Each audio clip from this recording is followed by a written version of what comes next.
All right, welcome back to criminal justice. We're going to conclude the police portion of criminal justice this week, looking at the physical and ethical dangers of police work. Sometimes it gets overlooked how difficult it is to be a police officer and the quick second decisions that you have to make. And sometimes police officers do make bad decisions. How much should we hold them accountable, and how much do we expect too much from police officers? So today we're going to, this week you're investigating the Rodney King case, when police maybe go a little too far in what they do. So let's take a look at some of the issues that police deal with. First of all, with physical dangers, I've told you this before, that police deal with the most dangerous species on this planet, and that's the human being. Not only can the human being reason, but human being can also act a lot without reason, and so we become very unpredictable, especially under the influence of drugs and alcohol. Makes us even more unpredictable. And so you're expecting police officers to deal in rational situations with possibly irrational suspects, and that can often lead to really difficult situations. Take a look. On average, 105 police officers are killed every year in the line of duty. That's been about the average the last number of years. Actually, the 25% should actually read 50%. Yes, believe it or not, 50% of police officers' fatalities actually occur in their own car, many of them because they're not wearing their seatbelts. So sometimes officers can die of their own. But 50 officers that die each year in the line of duty. So that is that's not a job that you have to worry about if you're a teacher. Not a job you have to worry about typically in most professions, but as a police officer, there is that possibility. Now, on the other hand, there are 53,000 assaults a year. That's quite a number, which means that police officers, now that can range from anything from somebody pushing an officer to actually fighting or hurting an officer. So, 53,000 sounds like a lot. It is. But it does have a wide range. It doesn't all mean brutal assaults. Now, police, they do have a very close brotherhood there, and one of the ways they do try to prevent that is to show a strong force, what they call behind the shield, to protect the shield. And anyone who harms a police officer, either by shooting them or physically hurting them, they do often come out in force. Most of the time, the law agencies will work together. In the case of Eric Frayne, these two officers right here were killed by a young man up in the Poconos a few years ago, where he just openly random fired on the state police barracks. The FBI, local police officers throughout the state police, all hunted him down until he was apprehended. Actually, I believe he was killed. And they worked for weeks searching the Pocono Mountains to get him, and they will do that. Second thing they do, they take extraordinary precautions. They're heavily trained. I will be posting some videos on some of the police training for you to help maintain their safety and the safety of others. They are trained to make sure that people are safe. They don't always look safe, but in fact they are, including wearing heavily body armor. If you look at their belt, actually their equipment can be anywhere from 25 to 45 pounds. That they wear daily, so it can be quite uncomfortable, but again, all for their safety. The biggest problem, however, isn't physical danger for police officers. It's actually mental and emotional. We don't even think about that when we talk about police officers, but stress is a great danger that officers face constantly. Top stressors include the constant fear of violent crimes, victimizations. They see some of the worst things. Maybe not on a day in and day out basis in Philadelphia. Well, maybe. Probably not in Collegeville, but they see some pretty awful, violent things. Suicides, a young person taking their life, somebody who's been beaten to death, child abuse, child endangerment, walking into houses that doesn't look like it's fit for mice to live in. And these men and women that go out and serve as police officers, see the worst of the worst, and they take those things home with them. Exposure to violent crimes. One of the officer told me one of the worst things he ever had to do was cut down a suicide victim as mom's yelling why. He can't answer that, but he's expected to, and that's haunted him for a long time. Compliance with the law. Try to be a police officer and you're walking into a child abuse case and you're seeing this. I actually had an officer friend of mine, and I asked him about that once, and he said there were 4 of us, and he goes, thank goodness the sergeant was there and he had everybody else step outside for a moment, because he goes, we all had bad intentions that day. So that can be very difficult for police officers in those situations to maintain their own composure.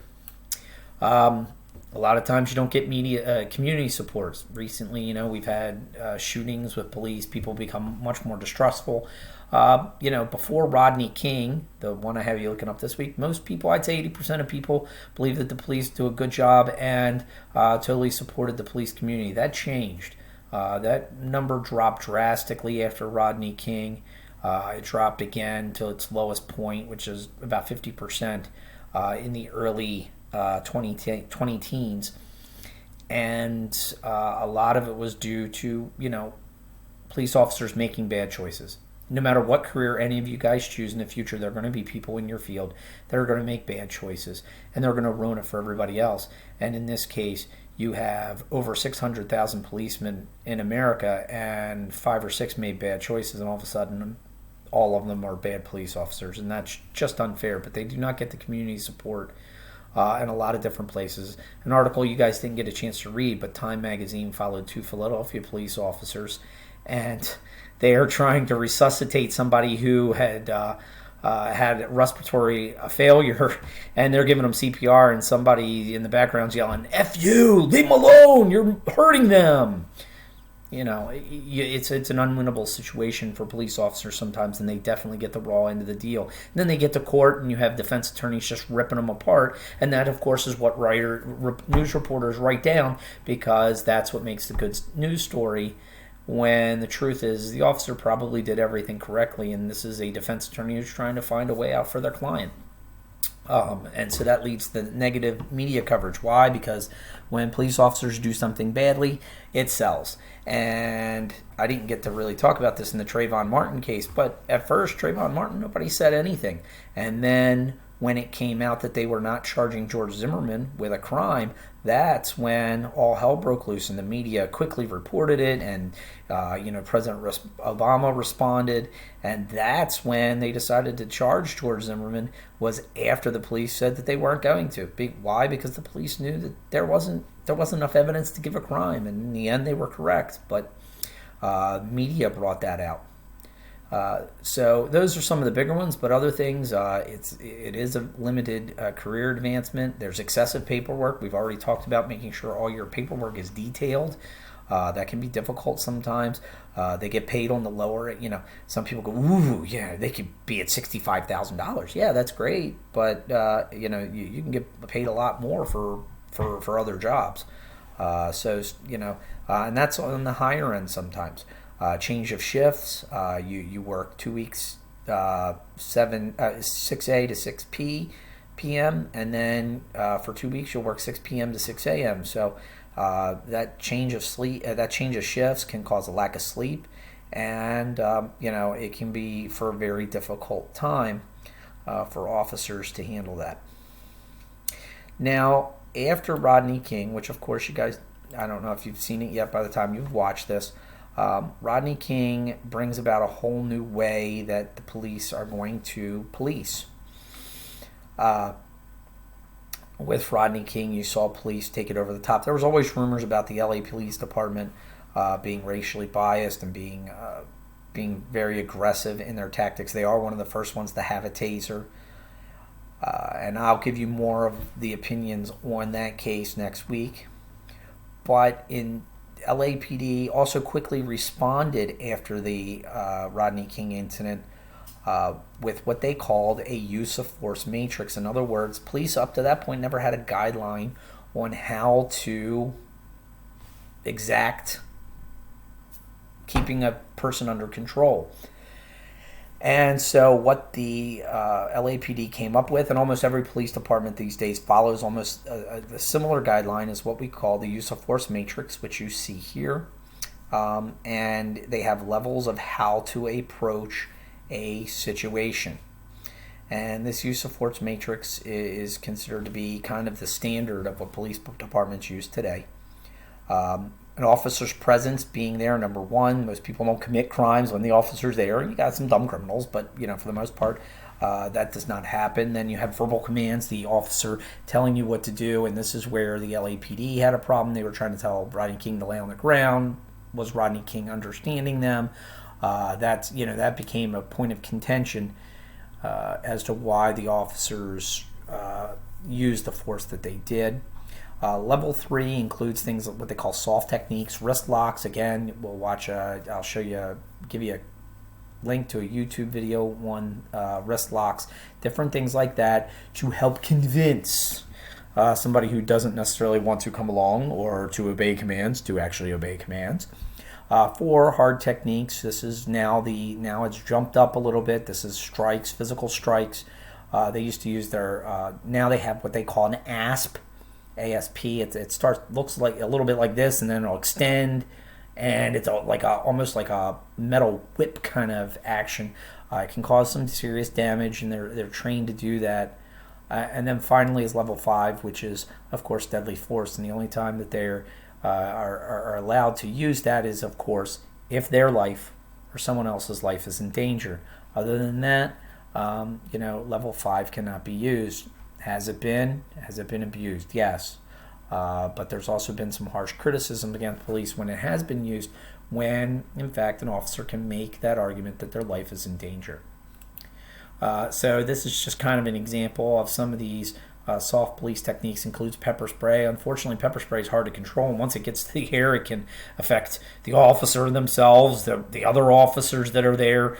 It is airborne, so it's hard to control. Pepper spray has been less used now. Tasers tend to be the way that officers have moved on to for larger crowds. Tear gas is, again, kind of in the air, so they try not to use that. Beanbag guns have been the way to go. They shoot beanbags at you. While it doesn't seem to hurt, it comes out pretty fast. Well, you're gonna be knocked out of breath pretty quick. You're gonna be down, and that's what the officers need. Once you're down, they can get you to cuffs. Once you're in cuffs, they control you, and then we're in no more harm's way. Hard police, again, nightsticks. They don't carry nightsticks. Instead, they use ASPs now. Flashlights are a lot smaller just to keep the weight down. So ASPs tend to be the use of that. And, of course, they do have trained physical force that they can use. And then finally, of course, again, is our gun. Just to back that up real quick, Tennessee versus Garner case. Believe it or not, this is 1985, and an officer was chasing, Elton Hyman was chasing his guy over a fence for $10, and Hyman climbed, and basically he climbed and he actually shot the suspect, killed them. The Supreme Court found that the Tennessee law saying that it was illegal, that you cannot seize someone's life, so it's a Fourth Amendment argument, that guns are no longer used for somebody trying to escape. And again, the property's a little bit cheaper. I know we've talked about that before, so I'm not going to harp on that one. So tomorrow we'll talk a little bit more about racial profiling and when the police do the wrong thing, when they commit even illegal actions. Till then, enjoy your day.